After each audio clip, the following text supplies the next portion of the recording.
د افغانستان اسلامي امارت د ټولګټو وزارت له لوري د خواف هرات د 40 کیلومتره اوسپنې پټلۍ د څلورمې قطعې د دویم فاز عملي چارې د څه باندې 450 میلیونه امریکایي ډالرو په لګښت پیل شوې چې د دې برخې په بشپړېدو سره به د خواف هرات اوسپنې پټلۍ پروژه په بشپړه توګه ګټې اخیستنې ته وسپارل شي. د ټولګټو وزارت د اوسپنې پټلۍ مرستیال محترم مولوي محمد اسحاق صاحبزاده د یادې پروژې په پرانستې مراسمو کې په هیواد کې د اوسپنې پټلۍ شبکې پر اهمیت او پراختیا ټینګار وکړ او ویې ویل دې سره به زموږ تاسې تجاران صاحبان زموږ تجارت به ډېر لوړ شي، د افغانستان اقتصاد ورسره لوړ شي او د افغانستان ملت به له دې احتیاج او له کړاوونو څخه خلاص شي. نو الحمدلله کارونه په ډېره تیزۍ سره روان دي، پر دا ټولو مسرو باندې کار روان دی لله الحمد. سروې ډیزاین تقریبا شپږ اووه میاشتې مخکې کارونه شروع شوي وو، تر غونډۍ تر هراته، له هراته تر فراه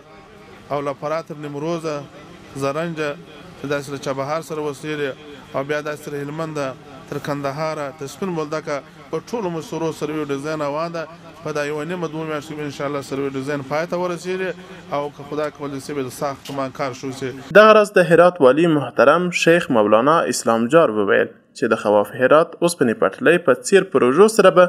هرات پر یو ترانزیتي څلورلارې بدل شي. هغه زیاته کړه به حسب مساعی اداره محترم معاینت خط آهن افغانستان و وزارت محترم پایدامه افغانستان هرات به یک چهارراهی تبادل اجناس بدل خواهد شد. مزار هرات خاف این یک کوریدور بسیار بزرگ خواهد بود که کشور ازبکستان همچنین تاجیکستان به کشور ایران و همچنین ایران به تاجیکستان و ازبکستان از راه کوتاه وصل خواهد کرد به مسیر یک کشور.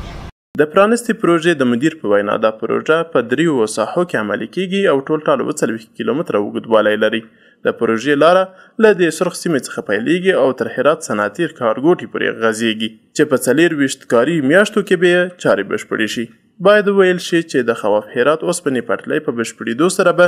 د ایران او افغانستان ترمنځ سوداګریزو توکو د لیږد رالېږد نرخونه راکم شي چې دا به د دواړو هیوادونو او سیمې ترمنځ د سوداګرۍ او ترانزیت د ودې لامل شي.